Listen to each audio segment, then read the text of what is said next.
What's the difference between debit and credit cards? Debit cards are tied to your checking account, so when you buy something, the money is automatically deducted. A credit card lets you charge something now and pay for it later. Some credit cards also let you get cash advances. Also, you can get credit cards from places other than banks like restaurants, gasoline companies, stores, and airlines. Which one's better for me? It depends on what you need at a particular time. One thing to remember when you use a debit card is that some companies put a hold on your account, which means the money isn't available for other purchases for several days. Motels and car rental companies often hold up to twice the original amount to cover any possible damages. I didn't know that. Lots of people don't. Many debit cards can also be used as credit cards, although the money will still come out of your account immediately. The advantage to doing it that way is that a credit card transaction lets you get your money back if the product is defective. If you buy it as a debit transaction, you'll have to dispute the purchase. You'll get the money back only if you win the dispute. And remember that some banks charge a fee for debit card transactions. I'll check my bank to see if it does.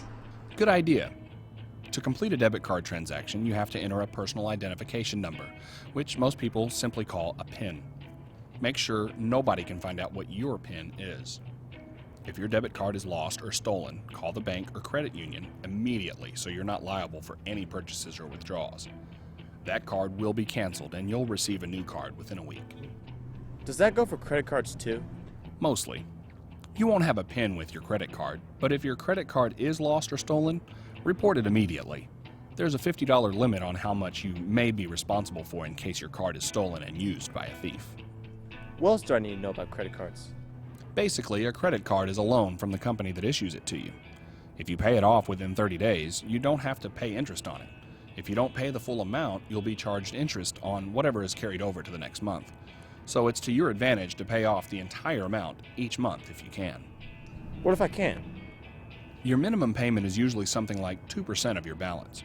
Pay off as much as you can. At the very least, try to pay double the minimum payment due. That'll keep you from having to pay a lot more interest. I think I got a handle on debit and credit cards now. Thanks.